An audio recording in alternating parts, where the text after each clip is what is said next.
The imposing facade of Ashton Manor loomed against the gray, autumnal sky. A grand, if somewhat dilapidated edifice, it stood as a testament to generations of Ashtons, a family whose fortunes, like the manor itself, had seen better days. It was within these venerable walls that Sir Bartholomew Ashton, the current and decidedly irascible baronet, had met his untimely end. Sir Bartholomew, a man known for his sharp tongue and even sharper business acumen, was discovered lifeless in his study that morning.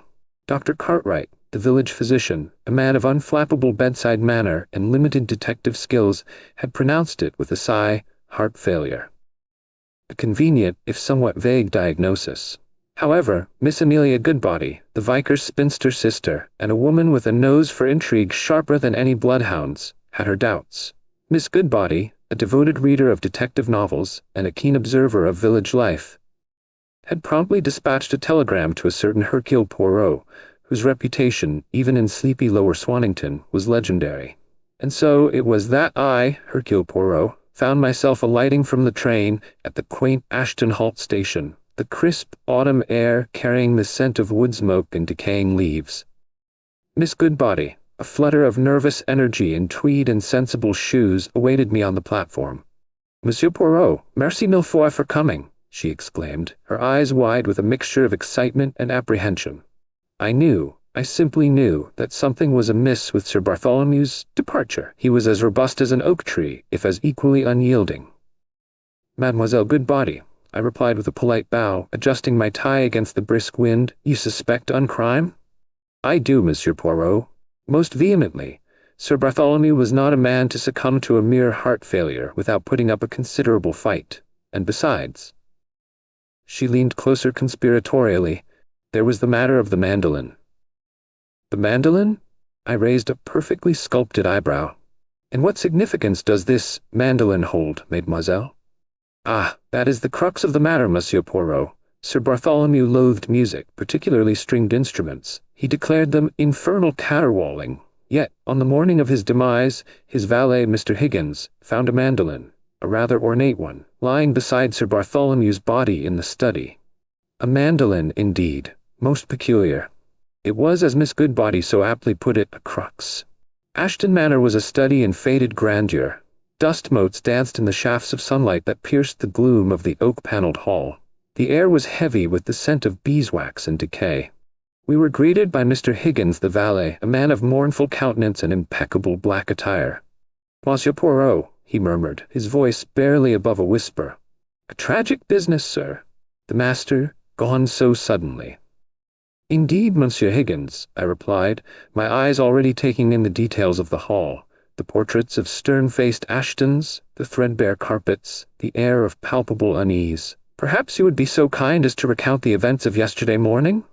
Mr. Higgins, with a sigh that seemed to carry the weight of Ashton Manor's sorrows, began his tale. "I brought Sir Bartholomew his morning tea as usual at 8 o'clock. He was in his study, going over his accounts, as was his habit. He seemed agitated, sir. More so than usual. He barked at me for the milk being too cold, which I assure you it was not." "Agitated, you say? Did he mention anything that might have caused this agitation?" "No, sir. He merely grumbled about damned investments and ruinous taxes. The usual complaints, sir. I left him to his tea and his papers. When I returned at 10 o'clock to clear away, I found him, as you know, sir." Mr. Higgins' voice trailed off, his eyes welling up with what I suspected were carefully cultivated tears. "And the mandolin, Monsieur Higgins? You discovered it beside Sir Bartholomew?" "Yes, sir. Lying right there on the Persian rug, beside his chair. A most peculiar thing, sir. The master detested musical instruments." I proceeded to the study, a room lined with leather-bound books and dominated by a large mahogany desk cluttered with papers and ledgers. The air here was even heavier, imbued with the lingering presence of death. Constable Bumble, looking even more out of his depth, stood guard near the fireplace. "Ah, Monsieur Poirot," he greeted me, relief evident in his voice. "Glad you're here, sir. Right proper mystery, this is." The mandolin, a beautiful instrument crafted from rosewood and inlaid with mother-of-pearl, lay on a side table, carefully placed there by Constable Bumble, no doubt. I examined it closely. It was indeed ornate, and quite new, judging by its pristine condition. No fingerprints, of course. Constable Bumble, in his eagerness to preserve the crime scene, had likely obliterated any such delicate traces. Sacre bleu! Constable, I said, with a sigh that conveyed my profound disappointment. Touching evidence with bare hands is never advisable. Mace, c'est la vie. Tell me, who else resides at Ashton Manor, Monsieur Higgins? I directed my question to the valet who had followed us into the study. Besides myself, sir, there is Mr. Cecil Ashton, Sir Bartholomew's nephew and heir, and Mrs. Croft, the housekeeper, and Miss Vivienne Dubois, Sir Bartholomew's secretary. Mr. Higgins delivered the last word with a slight hesitation, a nuance that did not escape my notice. Ah, a nephew, a housekeeper, and a secretary. A classic cast of characters for a country house drama. Motives, I suspected, would not be in short supply. My investigation began, as always, with la psychologie. I wished to understand the dynamics within Ashton Manor, the relationships, the resentments, the secrets that might be lurking beneath the surface of this seemingly tranquil household. First, I interviewed Mr. Cecil Ashton, the nephew and heir. A young man of languid charm and expensive tailoring, he greeted me with a carefully cultivated air of sorrow. Terrible business, Monsieur Poirot, simply dreadful, he drawled, offering me a cigarette from a silver case. Uncle Bartholomew, gone just like that. Quite a shock, you know. Indeed, Monsieur Ashton, I replied, declining the cigarette. You were, I understand, Sir Bartholomew's heir? Yes, quite. The old boy left everything to me, bless his heart. Though, Ashton Manor, well, it's rather a white elephant these days, you know. Dreadfully expensive to maintain, he sighed dramatically. Still, one mustn't look a gift horse in the mouth, eh? Ah, inheritance. A most potent motive for uncrime. And your relationship with your uncle, Monsieur Ashton? Was it harmonious? Cecil Ashton hesitated, a flicker of something, annoyance, perhaps, crossing his carefully composed features. Harmonious enough, I suppose. Uncle Bartholomew was a difficult man, you know, set in his ways, rather demanding, but family is family, n'est-ce pas? And the mandolin, Monsieur Ashton? Did you know of your uncle's aversion to musical instruments? Cecil Ashton blinked, feigning surprise. A mandolin? In Uncle Bartholomew's study? Good heavens, no! Most peculiar. He wouldn't have allowed such a thing in the house, let alone in his study. Unless, he paused, a slow smile spreading across his face, unless it was a gift for Mademoiselle Dubois, perhaps? He was rather taken with her, you know. Mademoiselle Dubois. The secretary. Intriguing. I thanked Mr. Ashton for his time and moved on to my next interview, Mrs. Croft, the housekeeper. Mrs. Croft was a woman of granite-like features and an equally unyielding demeanor. She had served the Ashton family for over 30 years, and her loyalty, I suspected, was as formidable as her temper. Murder, you say, Monsieur Poirot? She scoffed, her arms crossed resolutely across her ample bosom. Nonsense. Sir Bartholomew was an old man, his time had come. Heart failure, just as Dr. Cartwright said. But the mandolin, Madame Croft, I persisted, its presence in the study, does that not strike you as unusual? Mrs. Croft's lips tightened. Aye, that it does. The master hated music, said it was for idle minds. He wouldn't have had a mandolin in the house, not willingly. A flicker of something, resentment, crossed her eyes. Unless someone put it there to make things look queer. And who, Madame Croft, might wish to make things look queer, as you so eloquently put it? Mrs. Croft hesitated, her gaze darting around the room as if afraid of being overheard by the very portraits on the wall. Well, there's Mr. Cecil, of course. Always wanting to be rid of the manor, said it was a drain on his pockets. And then there's Miss Dubois, always fluttering around the master, whispering in his ear. And Mr. Higgins, for all his mournful airs, he's been acting jumpy lately, like he's hiding something. Ah, suspicion abounds, each suspect pointing a finger at another. A classic sign of a tangled web of secrets. Finally, I came to Miss Vivienne Dubois, the secretary. A young woman of striking beauty and quiet composure, she greeted me with a polite, if somewhat guarded demeanor. Monsieur Poirot, she said, her voice soft and melodic, this is all so distressing. Sir Bartholomew was a demanding employer, but I had grown quite fond of him. Mademoiselle Dubois, I began gently, your relationship with Sir Bartholomew, was it purely professional? A faint blush rose to her cheeks. Sir Bartholomew was kind to me, Monsieur Poirot. He was a lonely man, despite his gruff exterior.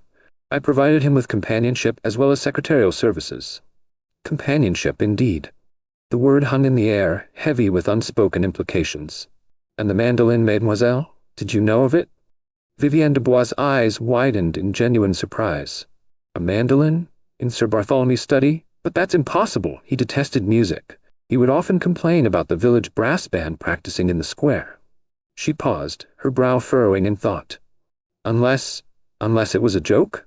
A cruel joke, perhaps, played on him by someone who knew of his aversion? A joke? Or a deliberate clue, planted to mislead? Or perhaps, the key to the entire enigma? My petite cellules grise were now working at full capacity, sifting through the fragments of information, the contradictions, the unspoken tensions. Each suspect had a motive, each had opportunity, and each, it seemed, had secrets to conceal. I requested to examine Sir Bartholomew's study once more, this time with a more discerning eye. Constable Bumble, eager to redeem himself after his earlier faux pas with the mandolin, stood aside with deferential eagerness. The study was as I remembered it, cluttered, imposing, and imbued with the scent of old paper and pipe tobacco. I began my methodical search, my gaze sweeping over every detail, every object, seeking the indus, the small, seemingly insignificant clue that would unlock the mystery. The desk I examined first. Papers, ledgers, bills, all meticulously organized, as befitted a man of Sir Bartholomew's meticulous nature. Nothing out of place, nothing overtly suspicious. Except, attendez. Beneath a stack of invoices I discovered a small, intricately carved ivory box. Inside, nestled on a bed of faded velvet, lay a single, dried flower. A forget-me-not. Ah, un souvenir. A token of remembrance.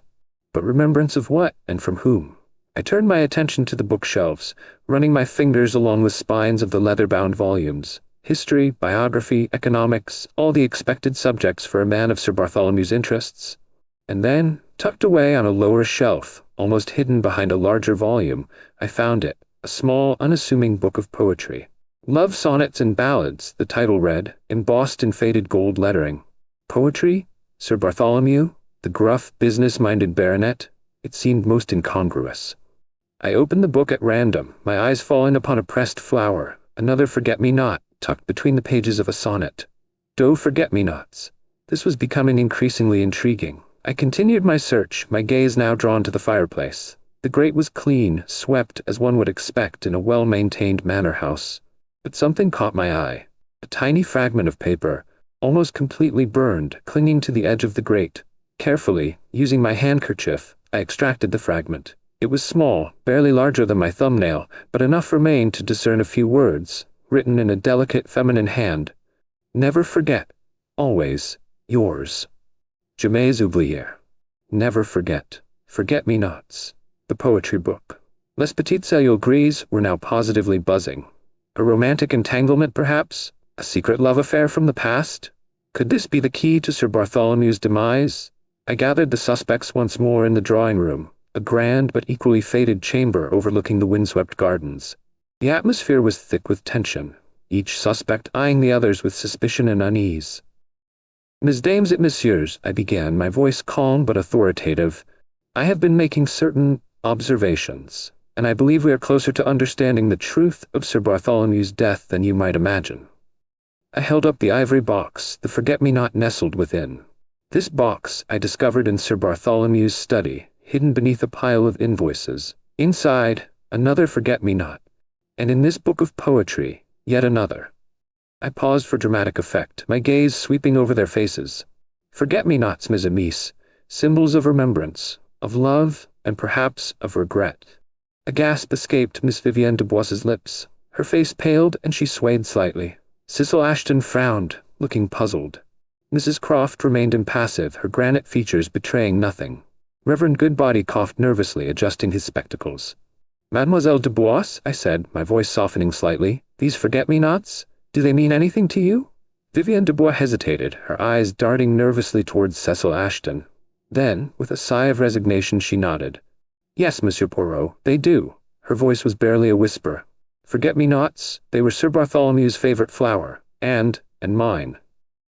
Ah, a confession, or rather the beginning of one.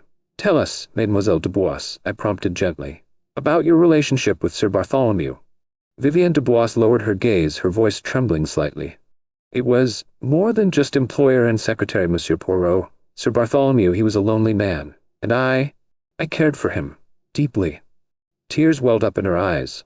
We were in love. A collective gasp rippled through the room.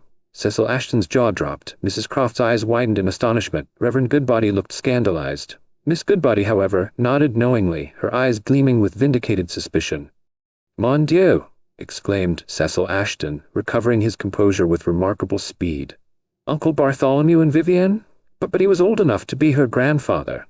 "Love, Monsieur Ashton," I said, with a gentle shrug, "knows no boundaries of age or indeed of social standing. And Sir Bartholomew, despite his gruff exterior, was, I suspect, a man capable of deep affection." Vivienne de Bois continued her confession, her voice now stronger, more resolute. "We were to be married, Monsieur Poirot. Sir Bartholomew had intended to announce our engagement at the village fete next week. He had even bought me a mandolin as a gift. He knew I loved music, even though he pretended to dislike it." Tears streamed down her face now, but there was a newfound dignity in her bearing. The mandolin, the seemingly inexplicable object, now had its explanation. A gift of love, not a clue to murder, or was it? "And where is this mandolin now, Mademoiselle Dubois?" I asked, my gaze sharp. It was in Sir Bartholomew's study," she replied, her brow furrowing in confusion. "He had asked me to leave it there as a surprise. He wanted to present it to me properly at the fête." "But you did not place it there yourself, mademoiselle." "No, Monsieur Poirot. I haven't been in the study since yesterday morning, when I delivered his correspondence. Mais alors, the mandolin was indeed a clue, but not in the way we initially suspected. It was not a random object, but a deliberate plant, placed there after Sir Bartholomew's death. And by whom? And why?"